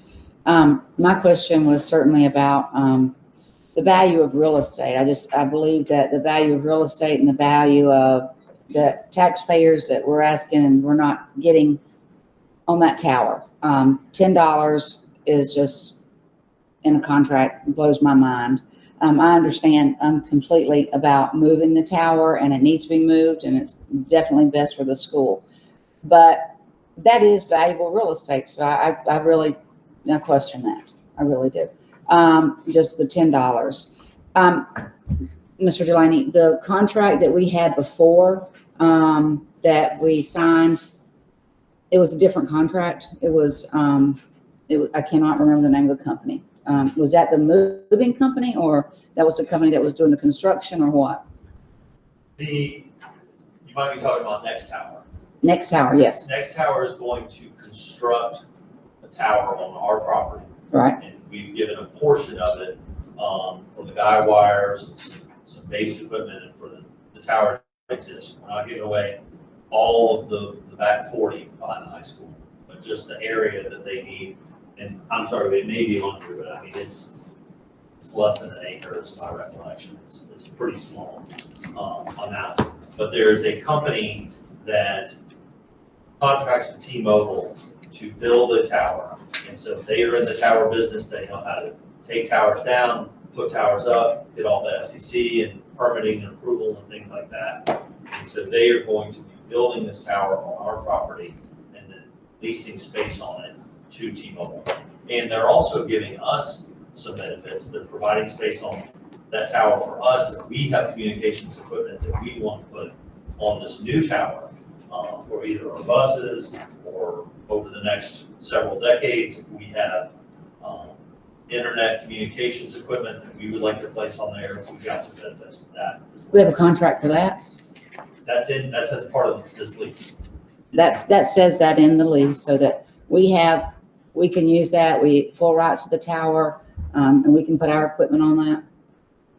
They're reserving some space for us on the tower to be able to use that as a benefit to us, yes. With no money or anything like that. It would be. No rent charge to us. Okay, it just, just reading it and, it catches your eye, $10. And it just needs to be out in the public and explained the benefits that the school board is getting for building that tower and moving and have that, but just $10 real estate fee is So very small. I'm sorry. Yeah. What's rolled into the cost of that tower is we're saving tens of thousands of dollars and not having to decommission this tower. That's the biggest benefit. We're not having to write a check for that. We looked within our records for the district and did not find a lot of information about how long that tower's been there. And we've got a great facilities department, but they're not tower climbers. And so our ability to know what's a maintenance schedule for this tower, what needs to be done, what's the life expectancy of it, we don't have any of that expertise. Even to hire somebody to come in and give us that assessment, that was gonna be money out of pocket. The biggest benefit that I understand from talking to our architects and so forth is that they don't have to construct the new school around the tower, around the footprint of it. That's a huge savings to us. So we're getting a lot of savings.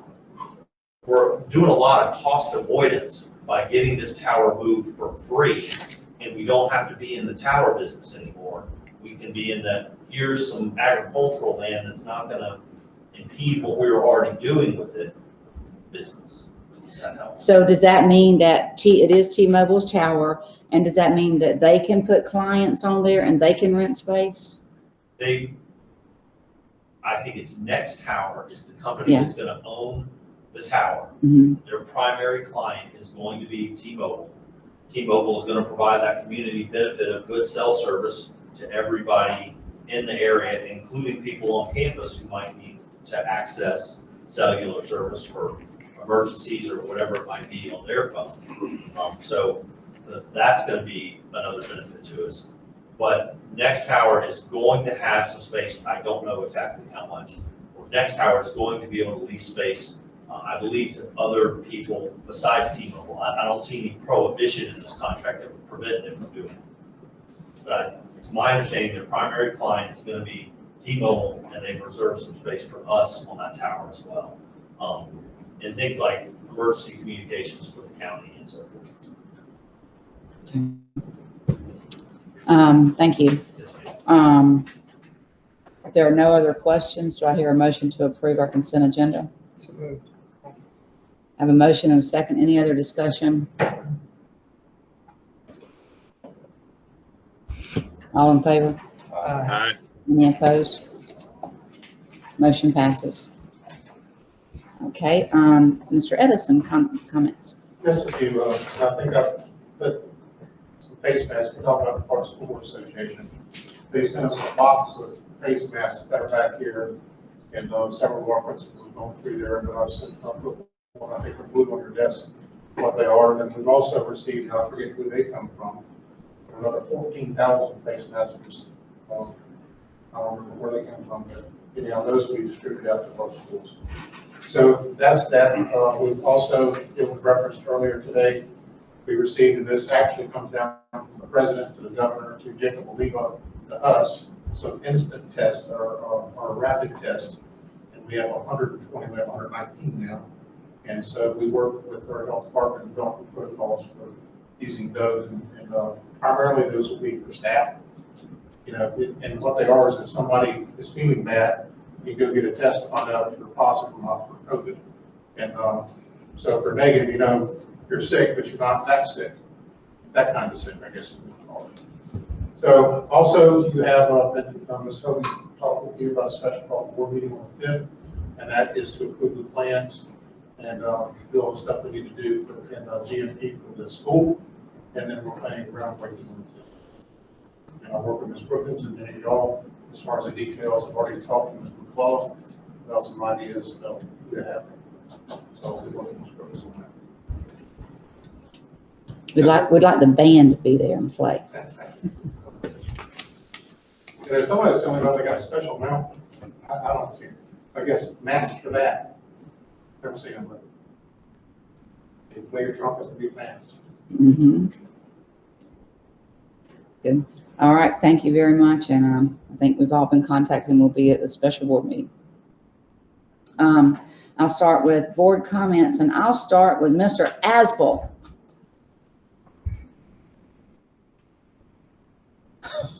Mr. Asbel?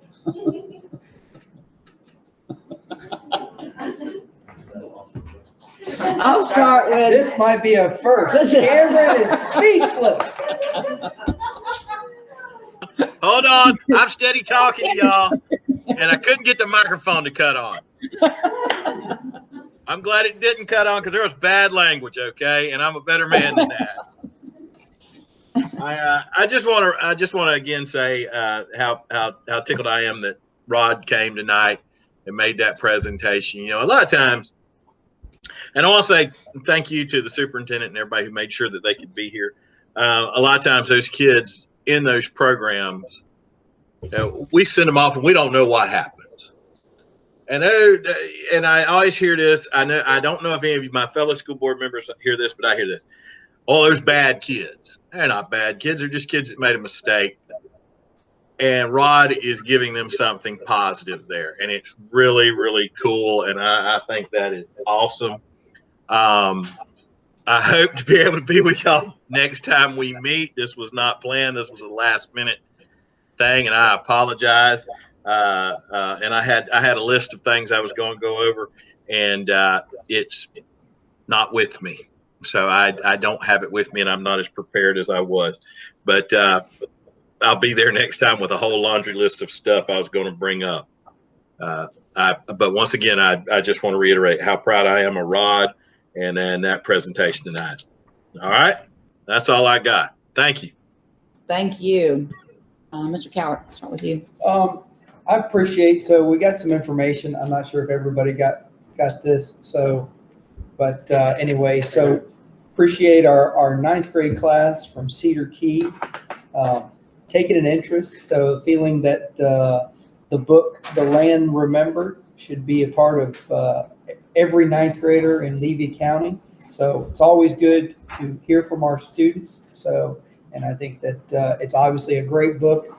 I know in years past when we had the Young Authors Conference, we had the son of the author, The Land Remembered, and that was a really unique thing, seeing kind of video of the father talking about writing the book, and then his son kind of going through and sharing some different insights with them. So, but appreciate them taking advantage of being very informed and being active in their education. So, couple other things. So, Mr. Morgan, and maybe you're not the person to ask. So, can you maybe give us an update on our bus Wi-Fi, or maybe that's Mr. Masters, on how much usage we're seeing on that, and maybe if there's areas that maybe we might be better suited. I know there's one down 337 there at Bronson Road, and just was curious about that, if we had maybe reached out to the town of Bronson, if any type of place locally here in town that might be better suited. So Sure. a spot. So, and I can start with Mr. Masters. You can piggyback on details while I was out. We did run our scheduled routes for several weeks, and during that point in time, or during that period of time, we did have some usage, but it was very, very limited, and we didn't see it increasing. And for the last week of that period of time, there was no usage at all. Gotcha. And so we made the decision on reach out to the foundation who we have those devices in partnership with, that we were going to go ahead and pull them back to the district and park them temporarily and try to come up with a plan for how we wanted to proceed. We have bounced around some ideas of whether we want to try to relaunch them in new or different locations. Right. We also discussed maybe reaching out to some of the local municipalities to see if maybe a more semi-permanent installation of them in some, perhaps our local parks or something could be an option. So we're kind of exploring those options right now. We definitely want them to be available for the public, and we just are trying to find the best way to do it. Perfect. I appreciate that. So, Mr. Masters, you got any update on? So it was very interesting project, which I hope we can find some way to restart or to re-implement in maybe a less expensive fashion. We were tying up 2 people for about 5 hours a day, getting all the buses in place. So cost the fuel, but I realized the bus is quite an icon for people to recognize, okay, here's where the hotspot is. But I would love to see it be successful. It just did not get the usage that justifies the cost. Gotcha. Understand.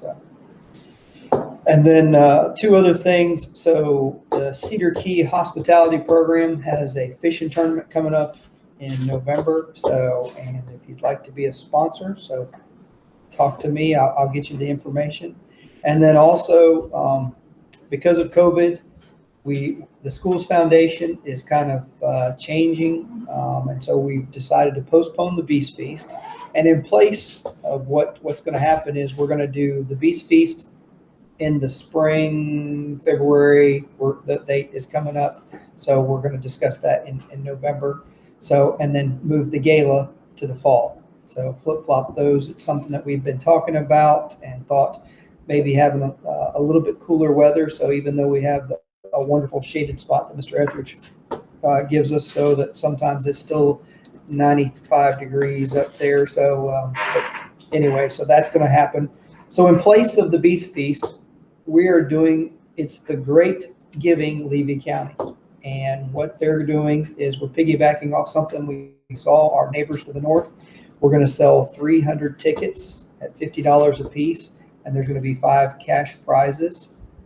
And you can go on the foundation website to purchase those. And I know that in years past, we've been a sponsor, so maybe in place of our sponsorship. So I encourage you maybe to reach out and buy a couple tickets in place, because I know by the time we had our chowder or whatnot, so we spent about $100 a piece between our sponsorship and whatever we had with the food, with the chowder that we provided. So, but looking forward to this. And like I said, it's limited, 300 tickets. So just wanted to put that out there. And it's going to be Thursday, November 5th at 6 o'clock. It's going to be a reverse drawing. So the last 5 people are going to walk away with a little bit of cash. And so just want to put that out there for you guys, because the foundation does so much for us, and it's just such a great partner. So that's all I have. Thank you, Mr. Clemency. I'm sorry. One last thing. The Cedar Key Cross Country Invitational was named in honor of the Penny, so it was renamed so in honor of Mr. Coach Brad Penny and Miss Sue, who put about 30-something years and retired recently. So we had that, and we had Chiefland, Williston, Bronson. So Coach Rod was there with Bronson and Cedar Key, along with St. John's, Seven Rivers. I think there's 2 other schools. So Yankeetown, Denellen Christian. I may be forgetting something else, another school that came and participated. So we had close to 100 runners. So, and Mr. Etheridge, there's a little fella in 7th grade from Williston that is probably just a hair shorter than me, and he is like watching Grease Lightning. So he ran about an 18 something for a 5K. So, and I forget his name. So, but he was really, really moving. So, but it was just a wonderful thing that the Pennies, who have put a lot of contribution to that school, were recognized. And it was something that they didn't lobby for or anything. It was something that the school talked about doing. And I think it's anytime we can do something like that to honor people that have given a lot of years of service, it's a wonderful thing. Now I'm done, sorry. Thank you. I want to talk about what we were talking about earlier for just a second, Mr. Masters and Mr. Bennett. Thank you guys for doing the hotspot. I do have to say, I think it's crazy that we have to do that. I still say, I mean, the other night, I don't know if anyone else experienced this, but where I live, my kids couldn't do their homework. And I think that the fact that we don't get funding so that our district has access to internet is just unfathomable to me. And I know that digital classroom is on our agenda. I don't know if this would fall under county commissioner. It's not. It probably would not qualify for DCP, but one thing I can tell you is that there has been a lot of discussion about potentially at the federal level of expanding the E-rate program to include coverage of devices and things like this for students. But it is a political discussion and we're in a political season, so nobody really knows where that's going. That's what we have heard the most in terms of the quote-unquote solution for that particular problem. And I agree with you, it's a dire need. Yeah. So I'd love to see that. I mean, I personally thought the other night, okay, where's the bus tonight? We don't have, where can I drive? Morrison Baptist Church? I mean, it's in this day and age, I think it's just crazy, but thank you guys for trying to find a solution. And we do still have the hotspots at the parking lots of all of the schools. So those are still out there and are still available for use. We're not taking those down. Okay. I need to read my notes all over the place. So we're 9 weeks in, yay. And just traveling with the work around different counties, I just want to say how thankful I am to be in Levy counties, because the fact that we're having parades and football games and track meets and keeping our numbers as low as we can this way. Thank you for all that you do. We're very blessed to live and experience what we're experiencing right now, our kids anyway. And I had a question about the CARES Act as far as school nurses. Didn't we talk about that possibly falling under that? No? The comment was about, I have one district, they got some funding through the county school nurses. Not on the school board side, the county side. And that was Columbia County.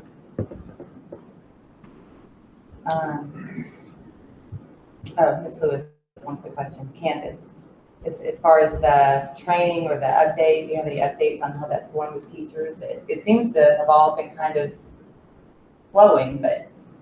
It is. I think, as people get more used to things, you start to learn the kinks.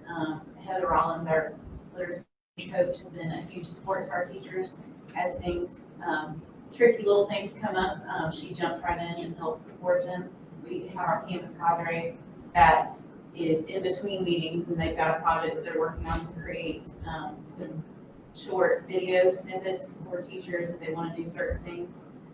So that we're going to have that pushing out to our teachers, and then there will also be a parent informational, again, short snippets, like 2 minutes or something, if you want to know how to do something. That's it. Mr. Etheridge? Just a couple things. I got the email from the superintendent about the letters going out to the parents. I know we had acted option 2 back before school started, but this will be a sunset, I guess, because the executive order is going away. Right now, that's, I think, what the language is called the innovative learning model. And right now, that innovative learning model sunsets with the executive order, which is in December. Those letters went out with report cards. I think I got a small one or 2 today. So. Those were sent out to our school administrators to get out on Friday, Okay. just to give parents 9 weeks advance notice of who can get up with your plans. We can hear all the changes. I just, FYI. Well, that's why I sent you the letter ahead of time. Thank you. Thank you. Just 2 more things, and I'm going to do the one, I'm going to end on a positive note. And maybe this is positive, but I appreciate Ms. Horn coming today and bringing what she brought to us. And I know that doesn't come from what we call science, but it comes from a lot of I had a long phone conversation with her yesterday, and she's done quite a bit of research on the issue. And, it seems like that everything's progressing forward with the virus, and, we're starting to see things open back up and numbers staying generically the same.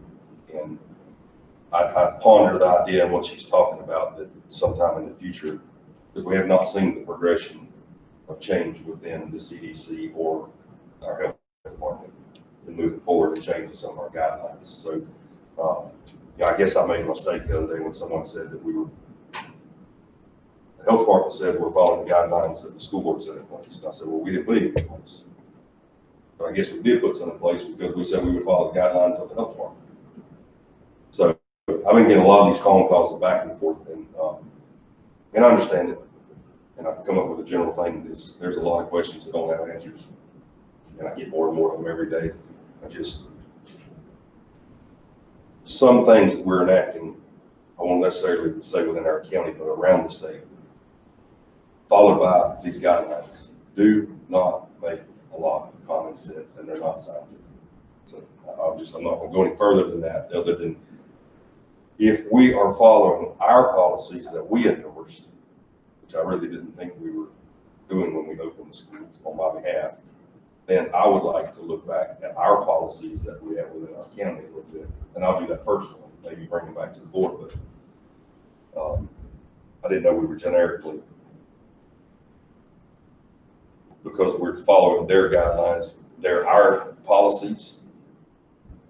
I didn't read it that way when I endorsed that. So that's my fault for my ignorance of not going further into it. So as a board member, I don't think that can continue long-term unless we start seeing some things change in the progression of the disease. Continue to support all the policies and the guidelines of the CDC or the health department, which is my case. So I appreciate it coming today because it does make a lot of sense. I mean, we're doing some things with quarantines where the exposure was here on this end, but not on the other end. But it's contradicting itself from a scientific standpoint. So none of it makes sense to me. And I don't understand how the virus knows if you're if you need to do 10 or 14 days because you're more important at your job. I don't get that. So some of these things, I think we need to look at as ourselves. And I made this comment. I contacted Mr. Rock about 10 days ago because I had someone who had a student that says, I'm not quarantining my child. I'm bringing the school tomorrow to drop them off. What legally do we have if they do that? These are all recommendations and guidelines. They're not laws that we're going by. So they're just recommendations and guidelines from the health department or whatever. So I mean, I don't bring all this up to be confrontational, but we'll never progress forward and never get beyond what we're doing because we're going to test forever and we're going to have positive tests forever. We're going to continue to do this forever and ever and ever and ever. And it's not going to stop until somebody steps up and we change the way that we're doing it and realize that the virus has not exceeded the level of what we once thought it was going to be. I'm going to end on a positive note. I appreciate everybody who came together and recreating homecoming. It's probably the best homecoming I've seen in Williston in a long time. We were not able to close Noble Avenue, and I know some people were disappointed in that. Ms. Clemensky and Ms. Brookins was with us. When we came out of the school and we turned down South Main Street, it was amazing to watch our community and to come together in the makeshift few minutes. I think it's hard to tell because Noble Avenue spread out, Main Street's compact, but I think that's probably one of the largest turnouts for a parade I've seen in a long time. So appreciate everybody's working against the grain to make it happen instead of just saying we can't do it. That's it. One more thing. Okay. Oh yes, thank you, Mr. Chris. I got on the roll. Congratulations to our Williston Middle High School FFA, Williston Middle School FFA won the state parliament's procedure contest. Ms. Lewis's daughter was a part of that. Well, yes. She had a quarantine effect as well. Yes, but I've been through many of those practices, and it takes team members to make other team members. And I made a comment, which I don't do on Facebook very many times, but those kids have instilled in them now at that level tool that they'll use for their entire life. the Farmers Procedure is a tool and a management tool in meetings with people who don't understand that you can manage meetings and a lot of conversations. I think that's part of the reason I like the debate so much today, Mr. Gallagher, because of my past experience with Farmers Procedure. So, but congratulations in Ms. Cooey and Jamie Gerald for the work that they did preparing the students in a very different atmosphere of virtual Farmers Procedure than it is. Yes, those kids have practiced for over a year for something that's not normally that long, so. That's right. Hey, can I ask a question? Yes. No. Do I even need to ask it? Do I need to ask it? Where did Jamie Gerald's graduate high school from? Where do their kids go? Yeah, where'd you come from? Bronson. Hey, I remembered one of the things I'm supposed to bring up, reality. Bronson FFA is sponsoring a fishing tournament on the 24th. If anyone's interested, they still have room to sign up. I know Mr. Etheridge is an expert fisherman. I've seen evidence of it, and they could use you down there. Just one other thing is I gave this on your desk. This is Yes. updated. This is the date certain. The date what? Date certain. That's the magical day that when everything Oh. counts around here. We have, this is what it is. And our enrollment, to be quite honest with you, is flat. But if you look at our homeschool enrollment, it's skyrocketed. I believe if it was not a COVID event, it would be, as far as Lee County goes, a pretty major increase. So, good news, it's flat, and that's what we predicted. But it could, and I think these are families moving into Lee County. Good, thank you. I kind of want to echo the parade that Mr. Etheridge said, and Chiefland's parade was wonderful, and Williston's parade, which is wonderful, and just seems like the community, they were so thrilled to have it. The students were so happy. It was positive in every aspect, and I really appreciate everybody, all the effort that goes into that. Everybody really steps out and does that. And also, Brandy brought up a few, very valid points.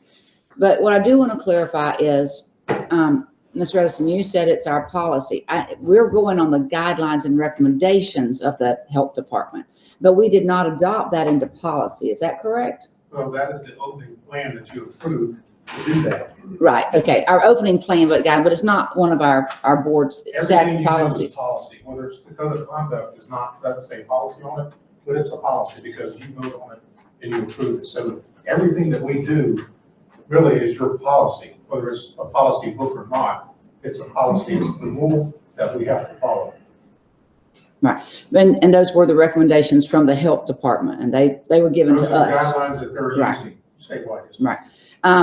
Okay, so she brought up who's enforcing that policy. And I think basically the inches, the distance, the classroom spacing, looking at all that, which is very, very important. And are we constantly monitoring that? Well, they have a team that goes in to do that. They're constantly monitoring it. But you've got, I've never seen a year of flux like we've had this year. Right, I agree. I mean, you've heard the argument over the option 2 kids and the kids coming in and come and going and stuff like that. And so as you take from here, they go here. And it's just, so one's gonna get smaller, one's gonna get bigger. And they're just moving kids around and doing things you can just to keep things down to class size. And sometimes they get out of whack, but we're trying to monitor them. I agree, and I know it's different, and I know students and high school students, and they're gonna wanna sit close together and just move right over, no matter what. But I mean, it was just brought up that we've got to comply with policy, and it's our policy, and that we need to do the very best that we can, for That students. certainly is something that you want to do, and you want to look at, and you want to change that, it is your rule. Well, I wouldn't advise doing something different than what the health department is doing. I think it opens up the district to a litigious situation, but it's your policy, and that's what we're. Right.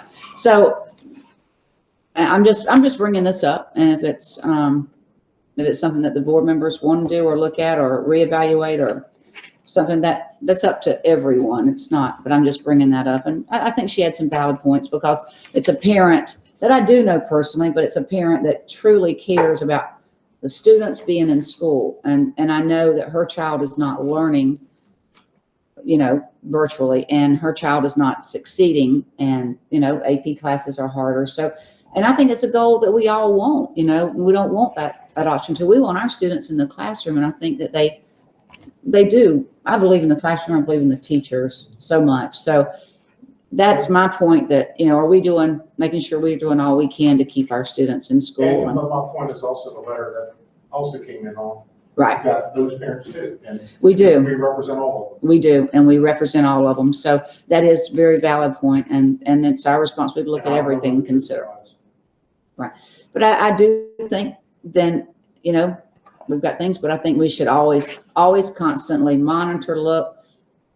It's changing rapidly. Everything's different. We don't know the answer. We don't know the right answer.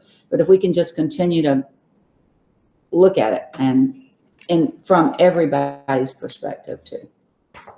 So those are my comments on that. Now the really fun part. So Ashley is our Value Adjustment Board member, and I am the alternate, and Ashley is unable to attend, and I really cannot make it tomorrow.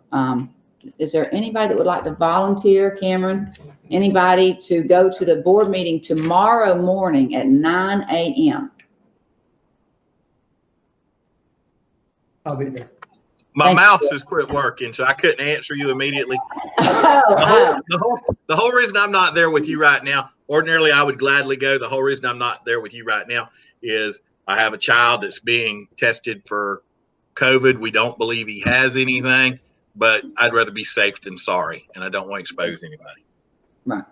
Well, we understand, and thank you very, very much, and thank you very much, Chris, for volunteering. And we do always make it a practice to nominate the new board member for the Value Adjustment Board. So we're looking forward to that. I thought we had a policy against hazing.